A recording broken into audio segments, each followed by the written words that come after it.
அமரர் கல்கி அவர்களின் சிவகாமியின் சபதம் 2ஆம் பாகம் காஞ்சியின் முற்றுகை. எல்லோருக்கும் வணக்கம். 2ஆம் பாகத்தின் 4வது அத்தியாயம் சிவகாமியின் பிறந்தநாள். கடந்த பதிவில் மாமல்லரும் தளபதி பரஞ்சோதியும் ஏகம்பரர் சந்நிதிக்கு முன்னால் ஸ்நேக பிரதிஜை செய்துக்கிட்டதை பார்த்தோம். இப்போ 4வது அத்தியாயம், வாங்க வாசிக்கலாம். ஆஹா, சிவகாமியை நாம் பார்த்து எத்தனை காலமாகிவிட்டது.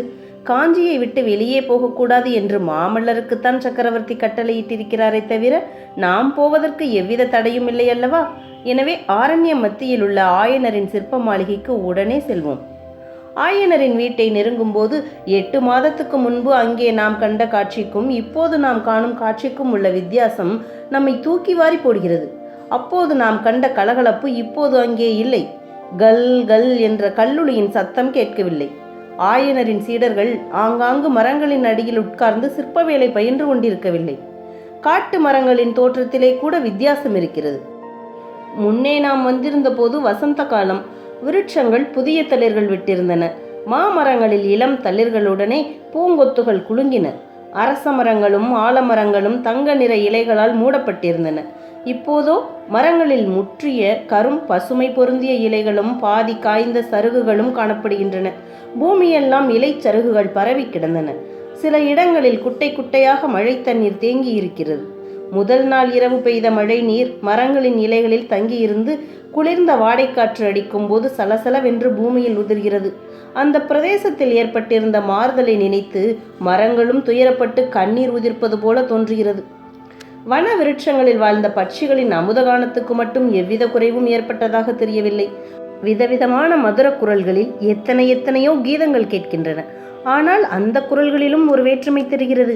முன்னே அக்குரல்களில் துணித்த குதூகல களிப்பை இப்போது காணவில்லை. சென்று போன ஆனந்தமான காலத்தை நினைத்து மனம் கசிந்து பாடும் சோக கீதமாக துணித்தது. வீட்டை நெருங்கி சென்றோமானால் ஒரே ஒரு விருட்சத்தின் அடியில் மட்டும் யாரோ 2 பேர் உட்கார்ந்து வேலை செய்து கொண்டிருப்பது கண்ணுக்கு புலனாகிறது.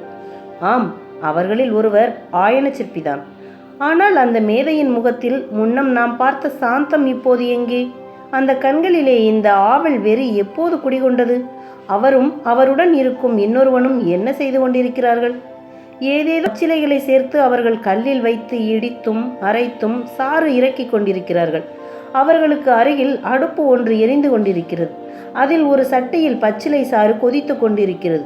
சுற்றுப்புறத்தில் பற்பல சட்டிகளில் வர்ண குழம்புகள் இருக்கின்றன. இதையெல்லாம் பார்க்கும்போது ஆயன சிற்பியார் சித்திரம் எழுதுவதற்குரிய வர்ண சேர்க்கை முறைகளை பரிசீலனை செய்து கொண்டிருக்கிறார் என்று ஊகிக்கலாம்.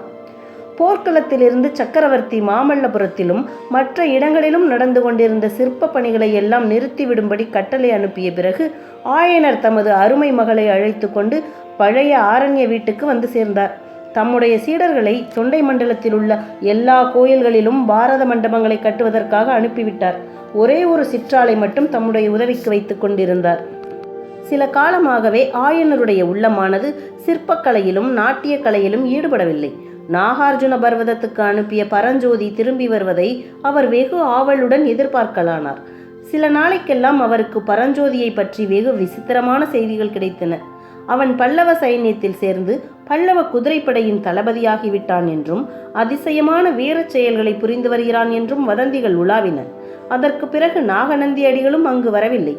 ஆயனருக்கு என்றும் அழியாத வர்ண ரகசியத்தை அறிந்து கொள்ளும் ஆவல் 1க்கு 10 மடங்காக பெருகியது. எனவே அவர் சிற்பக்கலை முதலியவற்றையெல்லாம் ஒரு பக்கத்தில் கட்டி வைத்துவிட்டு வர்ண சேர்க்கை சம்பந்தமான பரிசோதனைகளை ஆரம்பித்தார். சிவகாமியின் நாட்டிய கலை வளர்ச்சியிலே கூட அவருக்கு சிரத்தை குறைந்துவிட்டது. இது சிவகாமிக்கும் சௌகரியமாகவே இருந்தது. ஏனெனில் அவளுடைய வாழ்க்கையாகிய வானத்திலே ஜகஜோதியாக உதயமாகி அவளுடைய இதய தாமரையை மலரச் செய்திருந்த பிரேம சூரியனை பாடி பரவி வாழ்த்தி வணங்குவதற்கே அவளுக்கு காலம் போதாமல் இருந்தது. உலகத்தில் இதுகாரும் யாரும் கண்டும் கேட்டும் அறியாத அதிசய காதல் செல்வம் தனக்கு கிட்டியிருப்பதாக எண்ணிய சிவகாமி அந்த காதலையும் காதலனையும் பற்றி சிந்திப்பதிலும் மனோராஜ்யம் செய்வதிலும் எல்லையற்ற இன்பத்தை அடைந்து வந்தாள். அந்த மனோராஜ்ய வாழ்க்கையிலேதான் எத்தனை ஆனந்தம், எத்தனை ஏமாற்றம், கூடி குழாவும் நேரம் எவ்வளவு, சொல் அம்புகளினால் துன்புறுத்தல் எவ்வளவு. அந்த 8 மாதத்து மனோராஜ்ய வாழ்விலே எத்தனையோ யுக யுகாந்தரங்களில் அனுபவிக்க வேண்டிய சோக சாயை படர்ந்த ஆனந்தங்களையும் இன்ப ரேகை கலந்த வேதனைகளையும் சிவகாமி அனுபவித்து விட்டாள் என்றே சொல்ல வேண்டும். இருக்கட்டும், இப்போது சிவகாமியை போய் பார்ப்போம். அவள் அநேகமாக வீட்டுக்குள்ளே தன்னந்தனியாக இருக்கலாம். உள்ளே போய் நேரிலேயே சிவகாமியை பார்த்து அவளுடைய நிலையை தெரிந்து கொள்வோம். வீட்டை அணுகும்போது உள்ளே பேச்சு குரலை கேட்டு சற்று திகைத்து நிற்கிறோம். சிவகாமி ஏகாந்தமாய் இருப்பாள். அவளுடன் மனம் விட்டு பேசி அவளது மனநிலையை அறியலாம் என்றல்லவா நினைத்தோம். அவளுடன் பேசிக்கொண்டிருப்பது யார்? ஒருவேளை அவளுடைய செவிட்ட அத்தையாயிருக்குமோ? இல்லை, ஆடவரின் குரல். அதிலும் 2-3 ஆடவர் குரல்கள் அல்லவா கேட்கின்றன. உள்ளே நுழைவதற்கு முன்னால் வாசற்படிக்கு அருகில் நின்று சம்பாஷணையை சற்று ஒட்டு கேட்டுவிட்டு உள்ளே போகக்கூடிய சந்தர்ப்பம்தானா என்பதை தெரிந்து கொள்வோம். அம்மணி, எங்களிடம் கோபித்துக் கொண்டு என்ன பயன்? பல்லவகுமாரரின் கட்டளையைத்தானே நிறைவேற்றுகிறோம் என்று ஒரு ஆண் குரல் சொல்லிற்று. பல்லவகுமாரரும் ஆயிற்று, கட்டளையும் ஆயிற்று. மாமல்லருக்கு இன்றைக்கு வேறு வேலை இல்லை போலிருக்கிறது. திடீரென்று சிற்பியின் மகளை நினைத்து கொண்டாராக்கும். இருக்கட்டும், அந்த தந்த பெட்டிக்குள்ளே என்ன இருக்கிறது? திறந்து காட்டுங்கள் என்று கோபம் கொண்ட கோமகளின் அதிகார குரலில் சிவகாமி ஆஞ்ஞாபித்தாள். தென்பாண்டி நாட்டிலே கொற்கை துறைமுகத்தில் குளித்து எடுத்த அற்புதமான முத்து மாலைகள் இந்த தந்த பெட்டியில் இருக்கின்றன அம்மணி. இதோ பாருங்கள். கன்யா குப்ஜத்து ஹர்ஷவர்தன் சக்கரவர்த்தியின் பட்ட மகிழ்ச்சி கழுத்திலே கூட இம்மாதிரி முத்து மாலை கிடையாது. எப்படி ஜொலிக்கிறது பார்த்தீர்களா என்று ஏவலாளன் கூறினான். போதும் போதும், இந்த முத்து மாலைகள் யாருக்கு வேண்டும்? உங்கள் குமார சக்கரவர்த்தியிடம் நான் சொன்னதாக சொல்லு. ஆயன சிற்பியின் வீட்டுக்கு அருகே தாமரை குளக்கரையில் புன்னை மரம் ஒன்று புஷ்பித்திருக்கிறது. காலை நேரத்தில் அம்மரத்தடிக்கு சென்றால் தரையிலே 1000 முத்துக்கள் சொரிந்து கிடக்கும். அந்த புன்னை மலர் முத்துக்களின் அழகுக்கு உரைபோட காணாது இந்த கொற்கை முத்து என்று சொல்லு. வேண்டுமானால் ஒரு நாள் காலையில் வந்து பார்த்துவிட்டு போகட்டும். அதோ அந்த தங்கப்பேழையில் என்ன இருக்கிறது என்று சிவகாமி கேட்டார். அம்மணி, அலைகடலின் ஆழத்திலே சௌந்தரிய தேவதை ஒளித்து வைத்திருந்த பவளங்கள் சமுத்திரராஜனின் கடும் காவலை மீறி அபகரித்து கொண்டு வரப்பட்டவை. மன்னாதி மன்னர்கள் எல்லாம் தங்கள் மணிமகுடத்தில் புனைவதற்கு ஆசைப்படக்கூடிய ஒப்பற்ற பவளங்கள் இந்த தங்கப்பேழையில் இருக்கின்றன. பாரத நாடெங்கும் புகழ்பெற்ற பரத சாஸ்திர ராணியின் மேனியை அலங்கரிப்பதற்கு உகந்தவை என்று இந்த பவள மாலைகளை பல்லவகுமாரர் அனுப்பியிருக்கிறார். அழகுதான். இந்த பவள மாலைகள் உங்கள் பல்லவகுமாரருக்கு அதிசயமாய் தோன்றலாம். ஆனால் அவரிடம் நீ போய் சொல்லு, ஆயனர் சிற்பி வீட்டின் 2ஆம் கட்டிலே அந்த சிற்பியின் மகள் வளர்க்கும் கிளிகள் இருக்கின்றன. அந்த கிளிகளின் வாயில் உள்ள செம்பவளத்துக்கு எப்பேற்பட்ட கடல் பவளமும் இணையாகாது. வேண்டுமானால் நேரில் வந்து பார்த்துவிட்டு போகும்படி சொல்லு. இருக்கட்டும், அதோ அந்த கூடைகளிலே என்ன? அரண்மனை உத்தியானவனத்திலே மலர்ந்த சண்பக பூக்கள், குண்டு மல்லிகைகள், பிச்சி மலர்கள். வேண்டாம் வேண்டாம், உடனே எல்லாவற்றையும் வெளியே எடுத்துக்கொண்டு போங்கள். உங்கள் பல்லவகுமாரரிடம் சிவகாமி ஒரு காலத்தில் பூ என்றால் பிராணனாயிருந்ததுண்டு. ஆனால் ஏதோ ஒரு காரணத்தினால் இப்போது பூவை கண்டாலே பிடிப்பதில்லையாம் என்று தெரியப்படுத்துங்கள். ஆமாம், இதையெல்லாம் எதற்காக இப்போது பல்லவகுமாரர் அனுப்பினாராம்? இன்றைக்கு தங்களுடைய பிறந்த தினம் என்பதற்காக அனுப்பியுள்ளார் அம்மணி. அப்படியா? மிகவும் சந்தோஷம். இந்த ஏழை சிற்பி மகளின் பிறந்த தினத்தை குமார சக்கரவர்த்தி நினைவு வைத்துக் கொண்டிருப்பது பற்றி நிரம்ப சந்தோஷம். ஆனால் அவருடைய ஞாபக சக்தியில் ஏதோ கோளாறு ஏற்பட்டிருக்க வேண்டும். நீங்கள் இந்த பொருள்களை எல்லாம் எடுத்துக்கொண்டு போய் இன்று சிவகாமியின் பிறந்த நாள் இல்லை என்று சொல்லிவிடுங்கள். சிவகாமி என்கின்ற பெண் பூமியில் பிறக்கவே இல்லை என்று பல்லவகுமாரரிடம் சொல்லிவிடுங்கள். இதென்ன விந்தை? சற்று முன்னால் ஆயன சிற்பியை வீட்டுக்கு வெளியே மரத்தடியில் பார்த்தோம் அல்லவா?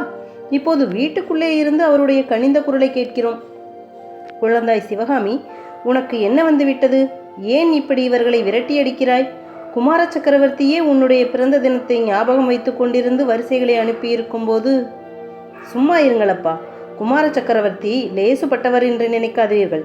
முத்து மாலையையும் ரத்தினஹாரத்தையும் புஷ்ப கூடைகளையும் அனுப்பி நம்மை ஏமாற்றிவிட பார்ப்பார். யாரை நம்பினாலும் மாமல்லரை நம்பக்கூடாது. ஏவலாளர்களே, ஏன் நிற்கிறீர்கள்? எடுங்கள் இவற்றையெல்லாம். உடனே நடையை கட்டுங்கள். எடுக்கிறீர்களா இல்லையா? இதோ எடுத்துக்கொண்டு போகிறோம் அம்மா, இதோ எடுத்துக்கொண்டு போகிறோம். இவ்வாறு பயந்து நடுங்கிக் கொண்டு கூறிய ஏவலர்கள் வரிசை பொருள்களை எடுத்துக்கொண்டு வீட்டுக்கு வெளியே வருவார்கள் என்று நாம் எதிர்பார்க்கிறோம். ஆனால் யாரும் வெளியே வருகிற வழியை காணோம். நல்ல மர்மம் இது. வீட்டுக்குள்ளே பேச்சு குரல் மட்டும் கேட்கிறதை தவிர வேறு நடமாடும் சந்தடியை காணோமே. வியப்பாக அல்லவா இருக்கிறது. உள்ளே போய் பார்த்து விடலாம். உள்ளே போனால் நமது வியப்பு 1க்கு 10 மடங்காகிறது. ஏனெனில் உள்ளே சக்கரவர்த்திக்காக ஆயனர் அமைத்திருந்த சிற்ப சிம்மாசனத்திலே சிவகாமி மட்டும்தான் தன்னந்தனியாக உட்கார்ந்திருக்கிறாள். இத்தனை நேரமும் அவள் சம்பாஷணை நடத்தியதெல்லாம் யாருடன்? இதோ மர்மம் வெளியாகிறது. சிவகாமி பேசுகிறாள், தனக்குத்தானே பேசிக்கொள்கிறாள். ஏவலாளர்களே, இங்கே வாருங்கள் என்கிறாள். ஒருவரும் வரவில்லை. ஆனாலும் எதிரில் யாரோ இருப்பதாக எண்ணிக்கொண்டு பேசுகிறாள். உங்கள் பல்லவகுமாரரிடம் இதையும் சொல்லுங்கள். மாமல்லர் என்றைக்கு மனம் கனிந்து சிற்பியின் மகள் சிவகாமியை பார்ப்பதற்கு வருகிறாரோ அன்றைக்குத்தான் அவளுக்கு பிறந்த தினம் என்று சொல்லுங்கள். தெரிகிறதா? இவ்விதம் சொல்லிவிட்டு சிவகாமி சற்று சும்மா இருந்தாள். பிறகு மறுபடியும் பேசினாள். ஆனால் இந்த தடவை குரல் மாறுபட்டிருந்தது. இப்போது நாம் கேட்பது ஆண் பிள்ளை குரல். ஏற்கனவே கேட்ட ஏவலாளனின் குரல்தான். அம்மணி, மன்னிக்க வேண்டும். தங்களுடைய பிறந்த தினத்தை முன்னிட்டு இந்த வரிசை பொருள்களை அனுப்பிய பல்லவகுமாரர் சற்று நேரத்துக்கெல்லாம் தாமே தங்கரதத்தில் வருவதாகவும் தெரியப்படுத்த சொன்னார். மறுபடியும் சிவகாமியின் மகிழ்ச்சி ததும்பிய உண்மை குரல், ஆஹா, மாமல்லரே வருவதாக சொன்னாரா? அப்படியானால் இன்றைக்குத்தான் என் பிறந்த நாள். அப்பா, இன்றைக்கு உங்கள் மகளின் பிறந்த நாள், தெரிகிறதா? என்ன பேசாமல் இருக்கிறீர்கள்?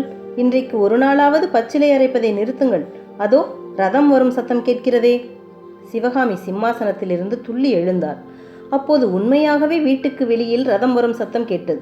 முகத்தில் சொல்ல முடியாத ஆவல் ததும்ப பரபரப்புடன் வாசற்பக்கம் ஓடி வந்து பார்த்தார். வீட்டை நெருங்கி ரதம் வந்து கொண்டிருந்தது. அது குமார சக்கரவர்த்தியின் தங்கரதம் தான். ரதசாரதியும் கண்ணபிரான் தான். ஆனால் ரதத்தில் இருப்பது யார்? வேறு யாரோ போல் இருக்கிறதே. ஆஹா, என்ன ஏமாற்றம்! வருகிறவர் யாராயிருந்தாலும் நிச்சயமாக மாமல்லர் அல்ல. சிவகாமி அந்த சிற்ப வீட்டின் வாசல் தூணை பிடித்து கொண்டு கற்சிலை போல் நின்றாள்.